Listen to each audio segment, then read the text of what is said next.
mouvement. Parce que la première, justement, méthode d'entraînement chez l'enfant est la méthode de jeu. Sauf que cette méthode, elle n'est pas strictement réglementée, elle est réglementée par rapport à l'objectif de la séance et par l'enseignant qui doit appliquer un certain programme, parce que l'objectif doit répondre au sujet traité par l'enfant, dans le cadre du sport. Il y a des études qui parlent de 3 ans, d'autres de 7 ans. Moi, je voudrais intervenir. Justement, on parle de jeu chez l'enfant jusqu'à, on va dire, 6 ans. Jusqu'à 7 ans, c'est le jeu, c'est les loisirs, c'est ludique, c'est le développement psychomoteur, le développement de coordination. Et donc, à partir de 7 ans, on va dire que le schéma corporel est acquis chez l'enfant. Donc, il arrive à maîtriser l'équilibre, les mouvements, la force, la vitesse. À partir de là, on va parler d'activité physique, de sport, de loisirs. Et la compétition va rentrer en jeu à partir de 12 ans, on va dire. 8 ans, enfin, il y en a qui sont précoces par rapport à certaines disciplines, par exemple la gymnastique. Ils commencent très tôt, à partir de 8 ans, et ils commencent les petites, on va dire, compétitions, on aura le temps de parler. D'accord, donc on parle de 7 ans. Moi, je voudrais connaître l'avis de C. Mustafa. Vers quel âge exactement on peut parler de l'activité sportive proprement dite? Bon, il faudrait différencier un petit peu les activités ludiques. Ouais. Ce que Madame a dit est vrai, et l'éducation physique et sportive, là où il y a la compétition.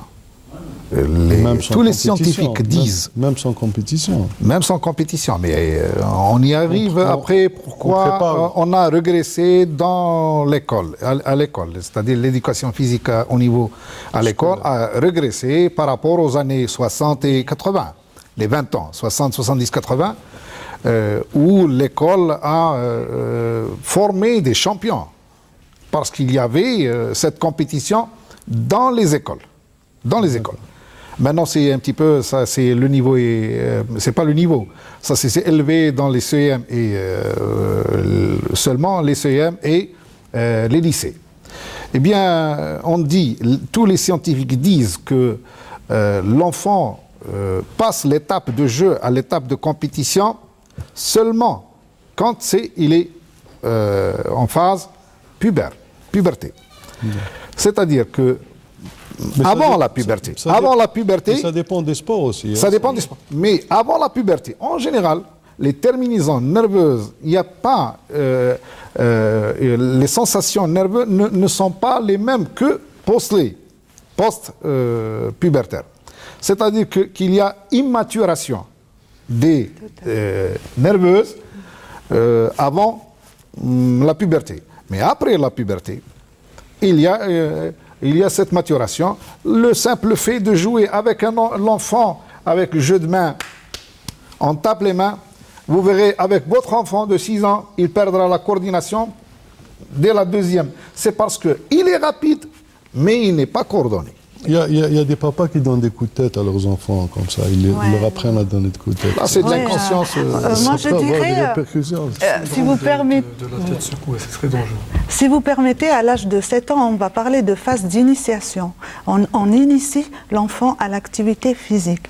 Et jusqu'à l'âge de 12 ans, comme il a dit monsieur, ça commence, on va appeler le perfectionnement. Là, on pourrait introduire un peu la compétition, mais avec une approche aussi ludique, parce que l'enfant doit lui apprendre à être dans la compétition, mais dans un cadre ludique. C'est en forme de loisir. Il doit éprouver du plaisir en faisant la compétition. Et non pas une contrainte. C'est Rachid, à quel âge vous avez commencé à pratiquer J'ai commencé à pratiquer à peu près, disons, à la fin du cursus primaire, donc vers 10-11 ans. C'est un peu tard? À mon époque, c'était pas tard, c'était la catégorie Benjamin. Maintenant, on commence de plus en plus tôt. Mais moi, je suis plutôt d'avis à rejoindre ce qu'a dit Saliha tout à l'heure. C'est dès que le bébé commence à bouger, il est déjà dans l'activité physique. Bouger, c'est une activité physique. Tous les sports traditionnels que les enfants font à côté des choses, c'est de l'activité physique. Nous allons voir des images, parce qu'on a préparé des images de jeux des enfants, on va les voir. Ce qui fait bouger l'enfant, c'est une activité. Les sports traditionnels, des activités. Maintenant, pour ce qui est de l'éducation physique. Donc, à peu près, on trouve un ballon, on est dans un terrain, on se fait plaisir. Allez-y, monsieur Kalam. Donc, et plus il commence à se rapprocher de l'âge de l'école, là, on commence à lui enseigner un peu, entre guillemets, l'éducation physique et sportive pour commencer justement à développer quelques qualités physiques telles que la coordination, la souplesse. Saliha, vous avez parlé tout à l'heure, enfin quand on était en coulisses, de sport hâtif, c'est ça de sport tardif et de discipline tardive et de discipline hâtive. Vous savez, dans les disciplines hâtives, c'est les disciplines où la performance est atteinte à un âge très très bas. Vous avez la gymnastique, vous avez la natation, mais actuellement, avec l'évolution des sciences, l'évolution du sport, quand on subit une formation correcte, et la formation d'un athlète, elle s'étale sur 10 années. Quand la formation est respectée, maintenant, on dure dans la performance. On reste très longtemps. Et vous voyez que certains champions ont atteint leur performance à l'âge de 24 ans, 25 ans, chose qui n'existait pas auparavant en natation. Il y a des nageurs américains qui ont participé aux Jeux Olympiques à l'âge de 26 de 35 ans. Et dans certaines disciplines, telles que les sports co, etc., on commence vers 9 ans, vers 8 ans. Il faut faire la différence entre détection, orientation, sélection et entraînement pour performance. L'enfant, il peut commencer la pratique sportive en très bas âge et l'une des méthodes, justement, vous parlez du jeu, etc. Le jeu existe à tous les niveaux, y compris chez les seniors. C'est une méthode d'entraînement. C'est une méthode qui a ses exigences et le respect par rapport à l'objectif de votre séance. C'est un moyen aussi de se faire plaisir en pratiquant une activité qui demande de l'effort. Tout à fait. Moi, je vais dans son sens. C'est aussi un moyen pas uniquement d'entraînement, un moyen de compétition de haut niveau. Moi, j'entends toujours à la télé, quand ils parlent d'entraîneurs, les entraîneurs qui s'adressent à leurs joueurs, ils leur parlent de plaisir de jouer. Je parle des seniors. N'oubliez pas le plaisir de jouer. Quand ils jouent avec plaisir, ils sont encore plus performants. Voilà. Maintenant, moi, je suis un parent, j'ai des enfants, par exemple, en bas âge. Je souhaite qu'ils pratiquent le sport. Vers quelle discipline m'orienter et quels sont les paramètres ou les facteurs à prendre en compte pour justement ce choix? Est-ce qu'on laisse l'enfant choisir? Est-ce qu'on lui permet de toucher un petit peu à tout avant qu'il ne s'oriente ou qu'on ne l'oriente? Ou est-ce que c'est les entraîneurs, les encadreurs, c'est les parents, c'est l'enfant? Qui est-ce qui choisit? L'idéal, qu'est-ce qui serait? En principe, on laisse l'enfant s'exprimer. Il faudrait que l'enfant touche à toutes les disciplines. Maintenant, si on se penche vers la performance, etc., vous savez que chez l'enfant, le sport collectif, il lui permet d'être en groupe, la sociabilité, le partage, l'amour de l'autre, etc., le respect de l'autre. Et dans les sports individuels, c'est le goût à l'effort. Maintenant, à quoi on doit arriver, nous, en Algérie? Qu'est-ce qui peut nous orienter pour dire que mon fils, je vais le mettre en Algérie? Si vous permettez, j'ai mon fils qui a 8 ans, 9 ans, ou enfin jeune catégorie, qui veut intégrer une discipline. La première référence, d'abord, c'est les capacités physiques. Est-ce qu'il veut faire une discipline? Moi, j'aimerais bien savoir, est-ce qu'il a les capacités pour ça? Premièrement, l'envie. Il a envie, c'est lui qui choisit la discipline, c'est pas le parent. Et aussi, il a des capacités, parce que justement, il faudrait passer par un contrôle médico-sportif, ce qu'on fait au CNMS, pour voir si la corpulence, la condition physique, les capacités correspondent à la demande de l'enfant. De toute façon, si c'est lui qui a envie de faire, il verra tout de suite qu'il n'est pas capable de... Il ne pourra pas progresser. Voilà, tout à fait. Le contrôle médico-sportif, là déjà, on est à des stades avancés. Non, on en parlera après, mais je voudrais qu'on reste dans le choix. Spontanément, l'enfant aller vers ce qu'il aime. Spontanément. Lui, en allant vers ce qu'il aime spontanément, et lui laisser les portes ouvertes pour s'essayer dans différentes disciplines. Et comment savoir, par exemple, un enfant de 6 ans, 7 ans, ce qu'on appelle la passion? La passion de l'enfant. Tout d'abord, les tests médicaux sont obligatoires. C'est un état de santé, c'est pour voir s'il n'a pas d'anomalie. Parce que quand on a des anomalies, même pour les gens, le sport n'a jamais été une contrainte. N'a jamais été une contrainte. Même pour ceux qui sont malades, qui sont diabétiques. Ce n'est pas une contre-indication formelle à la pratique sportive. Non, bien au contraire, il est conseillé. S'il est asthmatique, il va être orienté vers d'autres disciplines. Maintenant, par exemple. Bien sûr, pour le sport en lui-même, il y a des critères de sélection. Voilà, un enfant qui a des pieds plats, à titre d'exemple, je ne vais pas l'orienter vers le saut en hauteur ou l'athlétisme. C'est clair. Là, on parle d'orientation, mais restons dans le cadre du choix. Le choix. Vous avez un enfant, vous voulez le mettre au sport. J'ai un enfant et je ne suis pas spécialiste pour arriver à ce qu'a dit madame dans la détection ou le contrôle médico-sportif. On reste que je suis un parent et je veux que mon enfant aille faire du sport. D'ailleurs, quels sont les paramètres que je dois prendre? Il y a tout juste deux paramètres très très essentiels et qui sont d'actualité en Algérie. C'est la popularité du sport. Tout le monde aime faire le football. Tout le monde aime faire le football. Qu'est-ce que je fais alors? Et je ferai, et je rebondirai après. Pourquoi? Et puis il y a les motivations de l'enfant.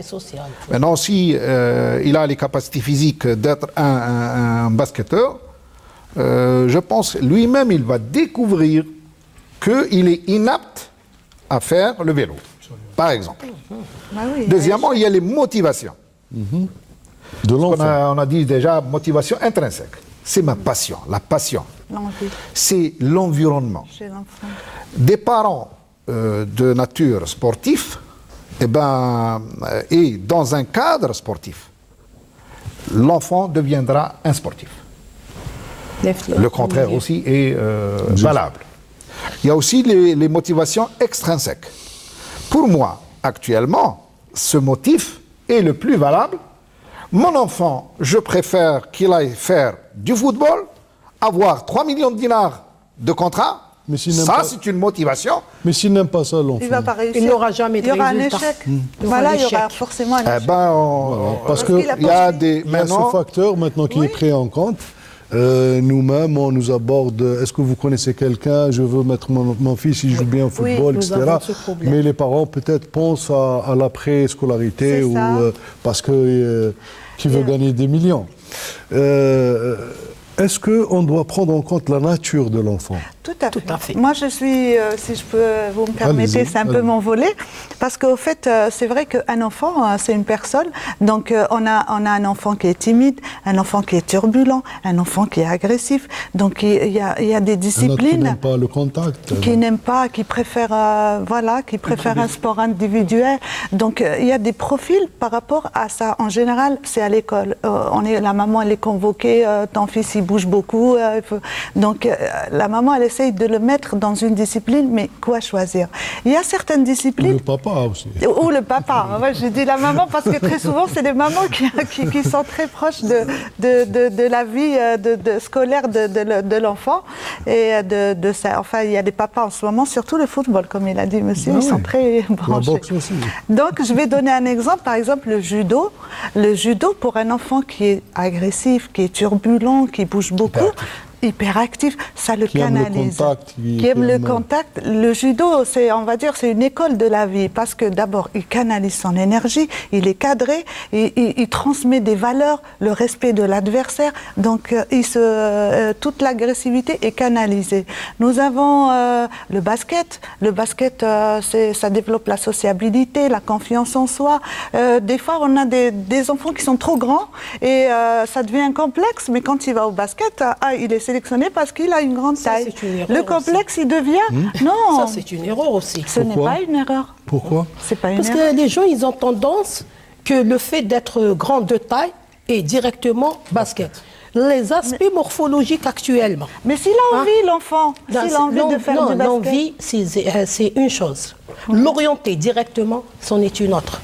Mais non, parce que les disciplines sportives actuellement, l'aspect morphologique, c'est clair. On ne peut pas aspirer à la pratique de haut niveau si je n'ai pas une moyenne de 1,80 m en handball.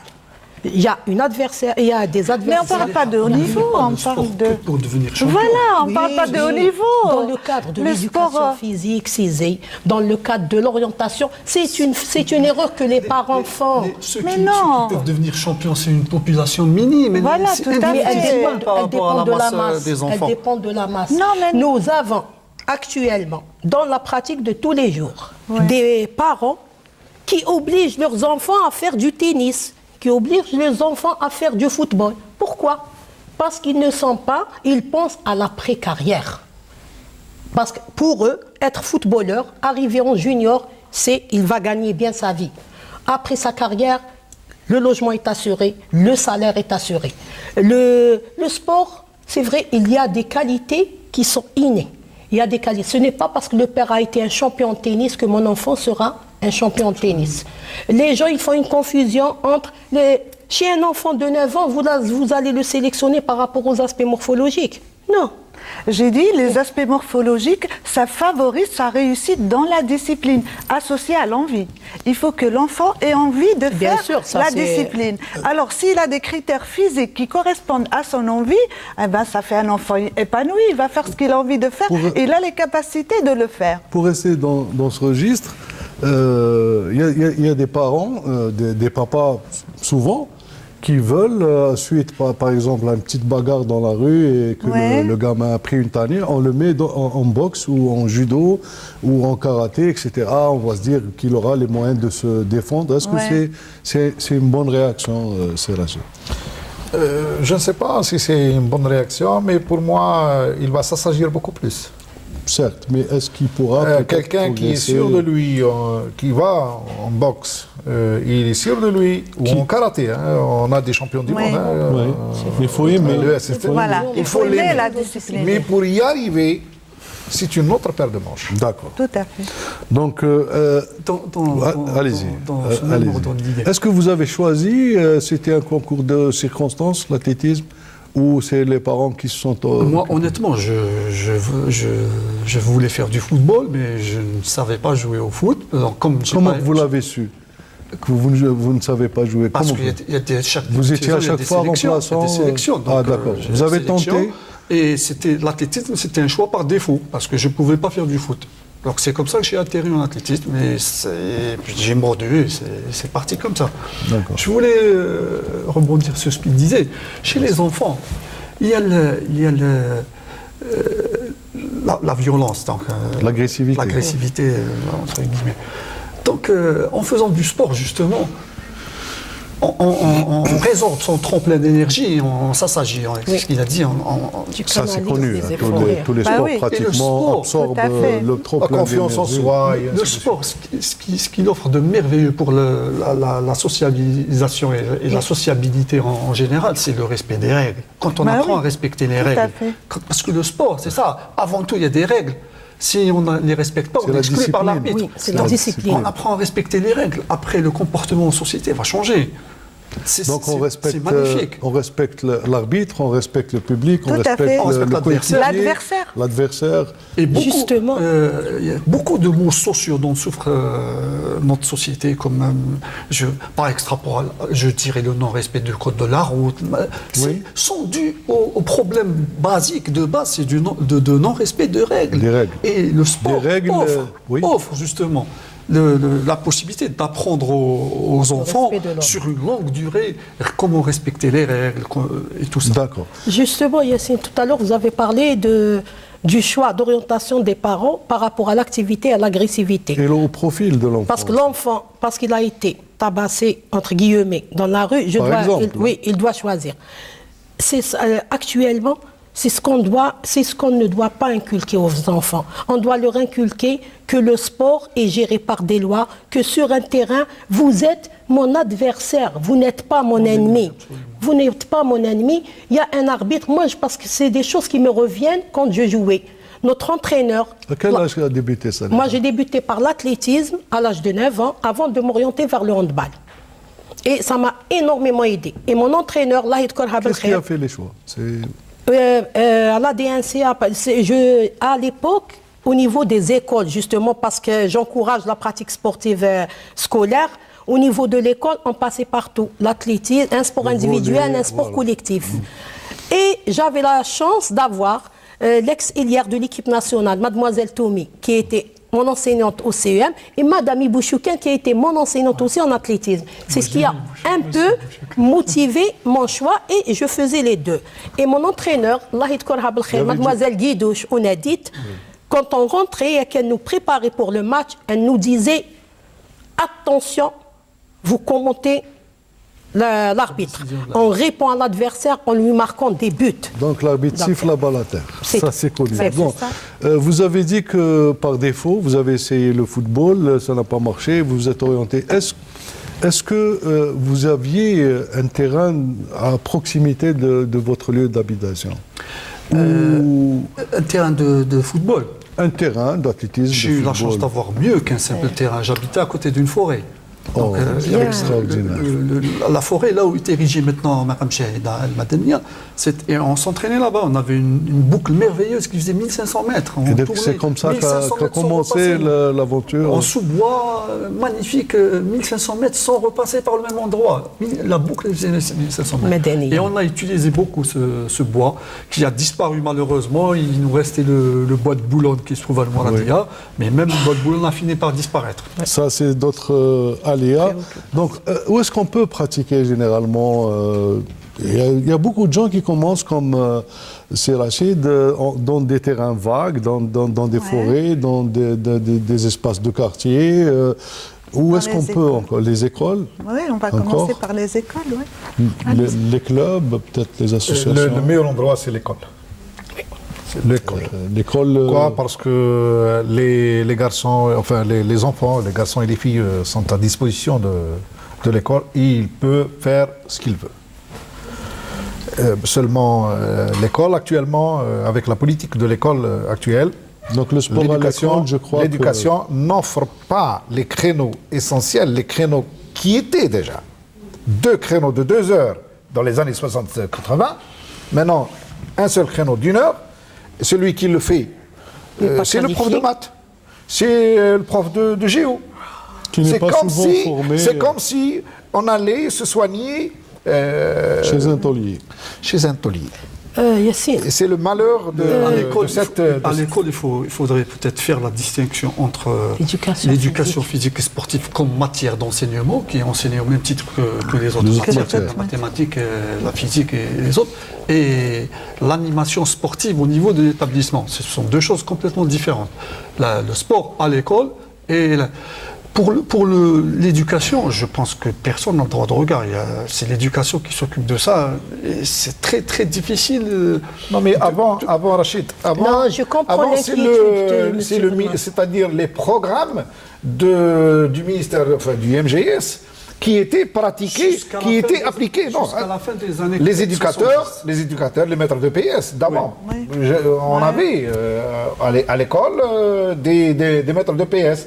Des éducateurs ou bien c'est eux qui sont spécialisés. Tout à fait, ils ont un programme. Et qui modèlent ces enfants. Voilà. Maintenant, avec la scission justement du ministère de la Jeunesse. À partir des années 80, ce n'est plus possible. Il n'y avait pas de décrets. Avant, il y avait des circulaires. Des conventions entre le ministère de l'Enseignement et le ministère de la Jeunesse et des Sports. Mais monsieur... Moi, cet été, j'ai eu la chance, il y a 2 ans de ça, du temps de terminer, j'ai eu la chance de participer à une commission ministérielle de relance du sport au niveau des écoles scolaires. Je crois que le ministère de la Jeunesse et des Sports affecte des conseils. C'était faire une petite feuille de route pour le ministre de l'époque à présenter à la ministre de l'Éducation pour relancer l'activité scolaire et sportive.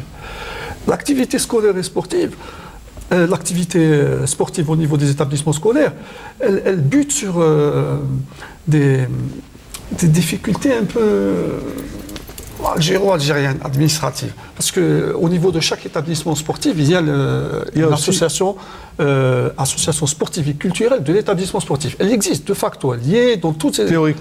Théoriquement, voilà. Donc elle est mise en hibernation. Pourquoi? Parce que les statuts de cette association désignent le directeur de l'école comme étant le président de l'association. Les activités se passent en dehors des heures de cours. Donc, comme les directeurs n'ont pas envie d'avoir d'autres activités en dehors de leurs heures de travail, et ils gèrent les associations. Voilà. Et puis, Yassine, il y a une chose, il y a une erreur sur le plan de loi. Oui. Dans la loi sur le sport, vous trouvez qu'ils disent... On ne parle pas assez de l'enfant. Ils disent, là où il y a... On parle de jeunes talents sportifs. Non, dans l'activité physique la pratique sportive est un droit. Oui, au niveau du scolaire. D'accord. Et il précise, parce que je rejoins un peu l'inquiétude de M. Ben Mansour, il précise qu'au niveau du collège, du lycée, justement, cette activité doit être assurée par un personnel qualifié. Ouais. Au niveau du primaire, l'activité physique est un droit, mais il ne précise pas par qui. D'où le problème actuel au niveau des écoles. Pourtant, il y a des D'où la mauvaise qualité de la détection, de l'orientation et de la sélection. La prise en charge. La prise en charge Pourtant, doit être avec des gens qualifiés. Le ministère de la Jeunesse et des Sports et même le ministère de l'Enseignement supérieur forment des cadres, forment des... Ah oui, avant, on a tout... je ne sais pas. Justement, avant, je ne sais pas, c'est à vous de me le dire. La fameuse commission qui a planché sur ça, une des conclusions, j'ai dit une petite feuille de route de quelques points, c'est relancer l'association sportive et culturelle de l'établissement scolaire. En changeant un peu les statuts pour permettre à soit un membre de l'association des parents d'élèves, soit carrément le président de l'association des parents d'élèves pour présider l'association. Comme ça, libérer le directeur de l'établissement. L'établissement n'aura plus qu'à mettre à la disposition des élèves l'infrastructure, en dehors des heures de cours. Si elle existe. Si elle existe.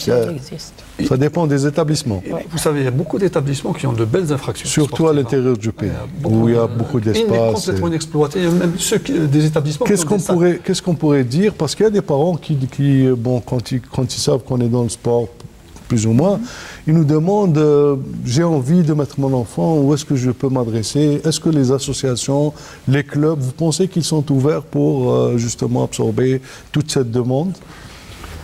Il faut que les clubs ne pensent pas... L'état actuel des choses est une vraie problématique. Il ne faudrait pas que, parce que nous sommes épiques, que nous pensons uniquement à l'aspect pécunier. Il faut encourager la pratique sportive massive. Il faut ouvrir à tout le monde, justement, cette pratique sportive. Il faudrait que les pouvoirs publics insistent sur ça, parce qu'une population saine, c'est une population productive. Si nous dépensons, actuellement, nous dépensons beaucoup d'argent sur le problème, le problème de santé, pour les soins. Et nous sommes vraiment déficitaires. Il y a des enfants obèses, des diabétiques... Alors que le sport, c'est la santé. L'éducation physique, c'est la qualité de vie, c'est la santé. Pourquoi ne pas investir justement dans le sport? Ça va nous permettre... Il y a de l'investissement, Saliha, mais est-ce que c'est assez? Est-ce que c'est bien fait? Est-ce que les parents trouvent les portes ouvertes? C'est vrai qu'il y a des clubs qui sont commencés maintenant, qui ont pris conscience de l'importance du sport dans le cadre de l'épanouissement de la personne, l'hygiène de vie, parce que maintenant, quand ils font du sport, ça favorise même, comme c'est des enfants, donc à l'école, ils sont plus concentrés parce que leur énergie est cadrée, ils dépensent de l'énergie, donc ils se concentrent mieux. Alors il y a une prise de conscience quand même de certains clubs qui sont structurés, qui essayent de prendre en charge. Oui, il n'y a pas toutes les disciplines. Parce qu'il y a des disciplines qui peuvent régler beaucoup de problèmes de santé, tels que la natation. Eh bien, je vous dis, ce n'est pas à la portée de n'importe qui d'inscrire ses enfants. Le dernier doit payer 10 000 dinars pour une séance de natation. Je crois que c'est un peu... Il faut penser, nous avons 40 millions d'Algériens, dans 70%. C'est contribuer un petit peu parce que... Non, la contribution est nécessaire. La contribution est nécessaire. Il y a une dérive du monde. Expliquez-vous, c'est Il faut un débat pour ça. Expliquez-vous. C'est fait pour. Peut-être que je serai peut-être un petit peu brutal. Attends, Rachid, je serai brutal cette fois-ci. Écoutez, avant, mon père était un peintre. Je ne pouvais pas payer pour aller jouer. Hein. Et j'ai joué avec Melik Zorgan. Donc, avant, les parents ne payaient pas pour jouer. Maintenant, on paye. Et on ne joue pas. Nous étions des pauvres. Maintenant, qu'on est riche, entre guillemets, qu'on est riche, maintenant les parents qui payent. Avant, dans les écoles, il y avait des salles de gym, des pistes d'athlétisme. Et d'athlétisme. et on faisait de l'athlétisme. Les deux sports de base. Qui était accessible à tout le monde. C'est pas accessible. On peut pas faire ça. C'est pas tout le monde. C'est pas tout le monde qui fait ça. On paye pour que mon fils Qu'est-ce qui a changé? Qu'est-ce qui a changé, M. Rajid?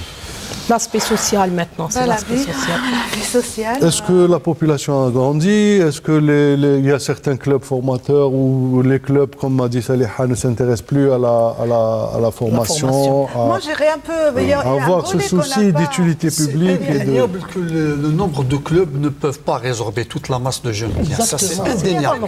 C'est pour ça qu'il faut revenir à l'école. C'est l'école qui à l'école. C'est le cadre idoine pour la pratique sportive. Il y a aussi un volet, les parents n'ont pas le temps d'accompagner les enfants pour les activités avec le temps qu'ils dépensent en aller et le retour. Et donc, du coup, quand il veut faire une discipline qu'il a envie de faire et c'est un peu loin de chez lui, du coup... Justement, moi, la disponibilité des parents, il y a un volet important sur ce registre, qu'on n'a pas abordé. j'avais préparé une question qui me paraît très intéressante à comprendre. C'est à quel rythme un enfant peut-il s'adonner à la pratique sportive? À quel rythme? En prenant en compte, on connaît un petit peu l'emploi du temps des enfants, peut-être le problème d'éloignement, la disponibilité, il faut peut-être payer pour avoir accès à certaines disciplines ou bien acquérir un matériel, etc. Mais, nonobstant, je voudrais comprendre maintenant, si c'est des enfants de 8 ans, 7 ans, à quel rythme? S'il a 12 ans, entre 12 et 17 ans, c'est à quel rythme? 2 fois, 3 fois Si c'est une question de santé, de maintien, etc., l'enfant entre 7, 9 ans, etc., il a 2 séances d'entraînement. C'est suffisant. Lui permettent d'améliorer. Maintenant, si nous sommes dans le cadre de l'entraînement sportif et du sport qui tend vers une carrière sportive. Une compétition. Vous avez 3 séances par semaine entre les 9-12 ans et au fur et à mesure, on passe à 4 séances, etc. Et puis là, ça va te prendre en considération aussi qu'est-ce que nous voulons. Si nous voulons développer les qualités physiques, il y a un respect des tranches d'âge. Et pour ce qui est de la technique, du début jusqu'à la fin. La technique, on ne peut pas dire, je vais lui réserver 1 heure d'entraînement. La technique, c'est jusqu'à atteindre une maîtrise technique. Mais les qualités physiques, et là, j'insiste, surtout, c'est un appel en direction des entraîneurs et des formateurs chez les enfants. Et des parents, bien sûr, chez les parents, la vitesse se travaille en bas âge. C'est inévitable. Et quand je travaille la vitesse, je dis la vitesse se travaille en bas âge, j'insiste sur ce qui est vitesse de réaction, vitesse d'exécution. Je leur dis attention, la coordination se travaille en bas âge. Parce que la coordination en elle-même est une composition de plusieurs paramètres. C'est l'orientation dans l'espace, c'est l'équilibre, c'est les notions spatio-temporelles, tout ça se développe en bas âge. Et quand je développe tout, l'enfant est équilibré, l'enfant maîtrise son corps, l'enfant s'oriente bien dans l'espace, je lui donne une panoplie de techniques. Et là, je le laisse s'exprimer. Et justement, quand je reviens, parce que le jeu, j'y tiens, la première méthode d'entraînement chez les enfants est la méthode de jeu.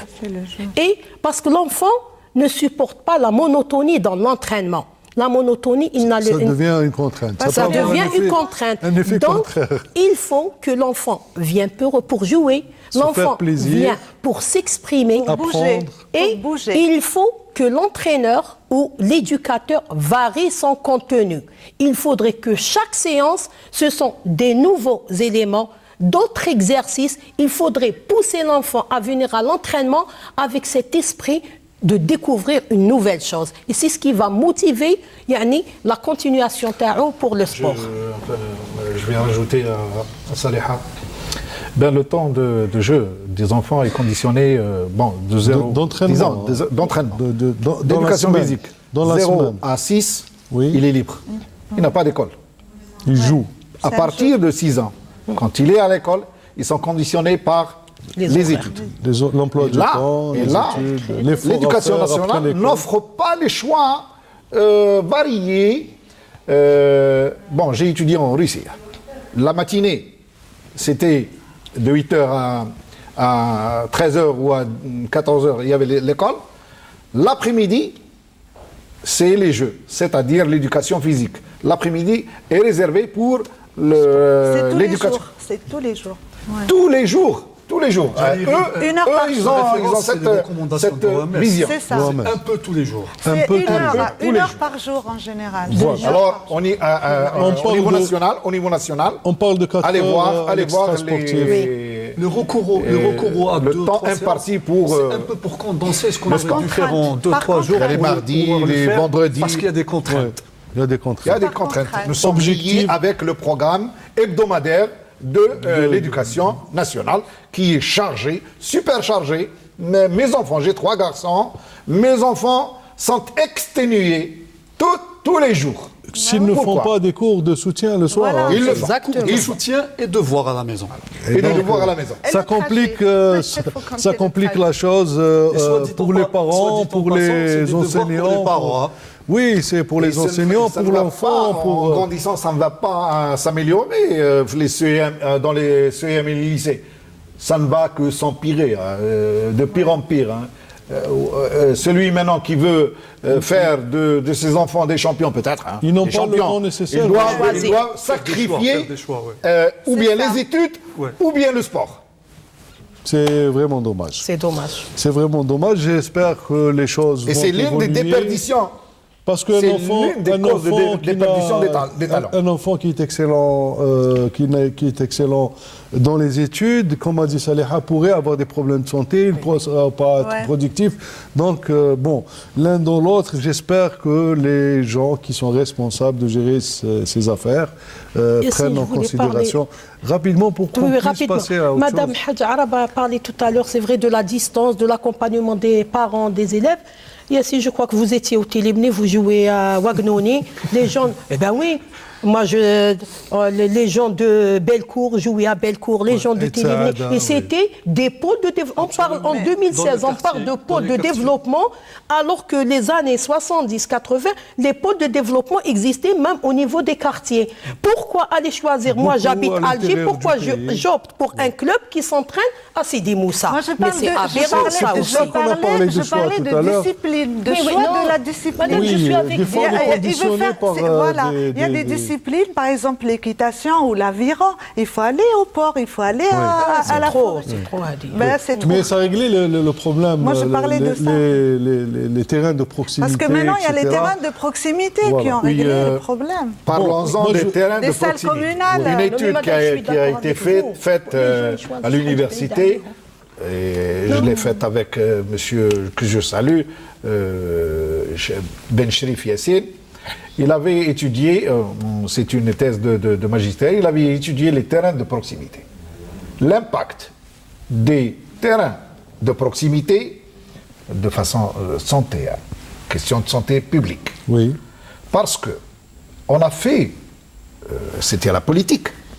De proximité. C'était la politique de faire les 1000 stades, si vous vous en souvenez, les 1000 stades de proximité. Mais là, voilà, c'est les terrains de proximité. Mais en fait, ils ont fait ces stades, mais ils les ont fait avec du béton poreux. C'est bien, quand ça pleut, ça ne forme pas des marbres, mais ça agit sur la santé des enfants. Les articulations et sur... Tout. Alors, s'il n'y a pas les articulations et les tendons, eh ben, si tu tombes, on te ramasse à la cuillère. Si ces terrains ont été gommés, c'est-à-dire il y a une gomme qui amortit les chocs, ben, on aurait pu faire mieux que ça. Il y a des terrains où il y a du gazon, quelques terrains, il y a les maires ont fait un petit effort et ils ont mis du gazon. Est-ce que c'est une bonne chose ou pas? Oui, c'est une bonne chose là. D'accord. Mais quand c'est que ça nuit, cette étude qui a été effectuée par ce docteur, il est enseignant à la droite. C'est une excellente chose, il n'y a qu'à les voir.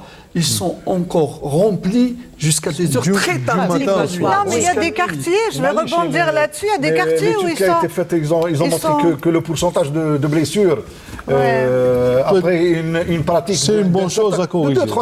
C'est une bonne chose à corriger. Moi, je voulais vous poser une autre question. Oui. À vous et à Madame Hadj Arab. Pendant son développement physique, et mentale, l'enfant subit ou vit des transformations physiologiques, mentales, etc. À quoi les entraîneurs doivent faire attention? Pas sur le plan du... Allez, de façon très c'est-à-dire qu'un enfant, pour bien je n'expliquerai pas mieux que vous, mais je pense qu'un enfant, en grandissant, en prenant de l'âge, il y a tout son corps qui est en transformation, son cœur grandit, les veines grandissent, les os, le crâne, etc. Donc, il subit ces transformations sur le plan mental et aussi sur l'accompagnement de l'entraîneur. À quoi il doit faire attention à ce moment-là? Sur les deux plans, physique et mental. Hein. Je vais être très bref parce que... Et précis. Mais précis un petit peu. Hein, précis, il y a du génotype au phénotype. C'est-à-dire des petites choses qui sont à l'intérieur à l'aspect extérieur. À l'aspect extérieur. Premièrement, les os. Les muscles, les organes. Un enfant a un petit cœur qui va grandir. Les poumons aussi, ils vont grandir. Pas mal de choses. On ne parle pas de foie, le foie est... Mais tous les organes vitaux et ainsi que le cerveau. Les os et les tendons, les muscles, tous les muscles grandissent. Donc il y a des étapes à ne pas... À quoi on doit faire attention? On doit faire, premièrement, quand c'est des enfants, on ne peut pas leur soumettre jusqu'à 8-9 ans des charges maximales. On ne parle pas de charge maximale ni d'intensité maximale. Oui. Parce que même si vous faites des intensités max, il peut faire... c'est pas qu'il ne veut pas faire l'exercice, mais il ne peut pas le faire. C'est limité. C'est une limite de capacité. Maintenant, si vous voulez faire de l'aérobie, par exemple, de l'endurance, il ne peut pas. Il peut le faire. Il peut le faire parce qu'il a les capacités relatives. Mais c'est dangereux. Mais dangereux parce que le fait, c'est une machine mécanique, que ça agit sur les os et on a ossification rapide des cartilages. Les surfaces articulaires qui sont... Les surfaces articulaires qui font grandir l'os. Et là, on va agir sur la mécanique. Là, ce qui est à l'intérieur. Maintenant, c'est aussi... il aura des effets psychologiques. Je laisse Madame Hadjarab. Oui. C'est beaucoup plus grave quand il y a un enfant, on a eu des cas, un enfant qui est surentraîné. Et là, il est irrécupérable. Irrécupérable, c'est vrai. Madame, c'est sur le plan mental. Bah oui, c'est vrai que sur le plan, le physique agit sur le mental. Quand on parle d'entraînement, on parle de bon entraînement. Il faut savoir qu'un enfant et les entraîneurs doivent très très bien étudier le développement physique et mental. D'ailleurs, je crois que c'est un module qu'ils ont quand même dans leur formation, parce que pour éviter la musculation, il y a des jeunes de 10 ans à 11 ans, ils commencent à faire de la musculation, comme il a dit, alors qu'ils ne sont même pas encore formés. Et donc, ça agit sur le mental. Comment? Déjà, on ressent l'épuisement, le manque de sommeil. Après, ça se manifeste par l'agressivité, le mauvais rendement. Et j'insiste beaucoup sur les entraîneurs, la façon de communiquer avec les jeunes. C'est très, très important, surtout quand il est enfant, donc il est en apprentissage. Il développe son estime de soi, son affirmation de soi, sa confiance. Donc, il faudrait savoir comment l'approche, la façon de communiquer avec l'enfant. À l'âge adolescent aussi, il a besoin, c'est encore plus, c'est l'âge de l'opposition, où il veut devenir un homme. Donc, par exemple... Il a des motivations autres. Il veut s'affirmer dans le groupe, par des performances. Tout à fait. Donc, il a d'autres objectifs que le jeu. À quelle chose il faudrait qu'on fasse attention sur le plan mental? Est-ce qu'on doit le motiver, la façon de communiquer, la motivation, l'approche, être à l'écoute de l'enfant. Il y a des choses, des fois un enfant, il a... Et ça, c'est le rôle de l'entraîneur. De l'entraîneur et des parents aussi. Les parents, l'entraîneur et le type de l'activité physique. Il y a des des sports qui développent plus l'autonomie que d'autres. Par exemple, le tennis, il est sur le terrain avec sa balle, il est tout seul avec. Donc, le sac de sport, moi, je commence par déjà la préparation. C'est à l'enfant de préparer son sac de sport. Ça développe l'autonomie, ça développe la confiance en soi, comme j'ai dit. Donc, il faut faire attention au relationnel entre l'entraîneur avec son athlète. Je peux donner une précision, Yassine? Je voulais juste, je reviendrai vers vous, Saliha. Moi, je voudrais que Rachid, en écoutant M. Ben Mansour et Mme Hachara, aussi Saliha, qui a développé pas mal de points, est-ce que vous avez bénéficié de tout ça pendant votre carrière, depuis l'enfance? Est-ce qu'on a fait attention à tous ces paramètres? Est-ce que vous étiez livré à vous-même? Dans une large mesure, je dirais oui. Parce que l'Algérie, dans certains domaines, a régressé. À mon époque, il y avait le CNMS qui était opérationnel, il y avait des éminents physiologues qui nous suivaient, on avait un contrôle médico-sportif rigoureux, plus rigoureux que maintenant, je suppose. Il était systématique, on était suivi, et on a même participé à certaines expériences de notre éminent physiologue Bdixi, où il y a eu comme, je dirais entre guillemets, cobaye de cette expérience, tous les athlètes de demi-fond. On avait la mesure de la VO2 max, qui était les lactates, tout. C'était... Voilà, donc on me dit... Dans une large mesure, oui. Oui, très bien. On me dit en régie que le temps qui nous est imparti est terminé. Rapidement, Saliha, avant qu'on conclue... D'accord, parce que je tiens à cette... vous, en tant qu'athlète, vous avez bénéficié quand même. Oh, alhamdoulilah, on était quand même bien. Il y avait de bons entraîneurs. Non, on était bien. Je reviens à Rachid Barkrouya. Au CNMS, ils font toujours le contrôle médical sportif. Il y a un suivi, ils le font. Je reviens juste pour... Est-ce qu'ils le font avant? Non, ils le font, ils le font. On ne peut pas avoir de licence si on je n'ai pas dit je parlais de mon époque. Je parle de choses que je sais maintenant. Moi, c'est mon volet parce que je suis au CNMS. Ils font le contrôle médico-sportif. À la demande, c'est systématique. En général, c'est une fois par an. Non, c'est ouvert aux clubs, même aux amateurs. Non, à l'intérieur du pays, ça fait des fois. Ils viennent de l'intérieur du pays pour faire le contrôle. Non, moi, je voulais pas que... Pardon, il y a juste un volet qui est très important. On a parlé tout à l'heure du physique. Par exemple, je sais que les médecins au CNMS, ils sont confrontés au surclassement et au double surclassement. Un enfant de 13 ans, et il va jouer... En cadet, en junior... Voilà. C'est là le danger. Dès qu'il a une maîtrise technique... Tout à fait. Et si je voulais parler... On conclut avec Saliha. Parce qu'elle a parlé justement de... Rapidement. Oui, de l'aspect psychologique, les modifications physiologiques, morphologiques. Je tiens à préciser qu'avant la puberté, il n'y a aucune différence entre les filles et les garçons. Les différences commencent à apparaître après la puberté. Il y a le changement de voix, la pilosité, etc. Et chez la femme aussi, il y a l'augmentation des aspects du train supérieur. C'est à partir de là où l'entraînement doit être pris en considération, même sur le plan physiologique, parce que même s'il n'y a pas d'apparence réelle vers l'intérieur, il y a des modifications dans l'organisme et l'entraînement doit être dirigé minutieusement. Et c'est pour ça que à chaque fois je dis, il n'y a pas de sport féminin et de sport masculin. Le sport est une même réalité. La seule différence réside dans la gestion de l'entraînement. Très bien, merci.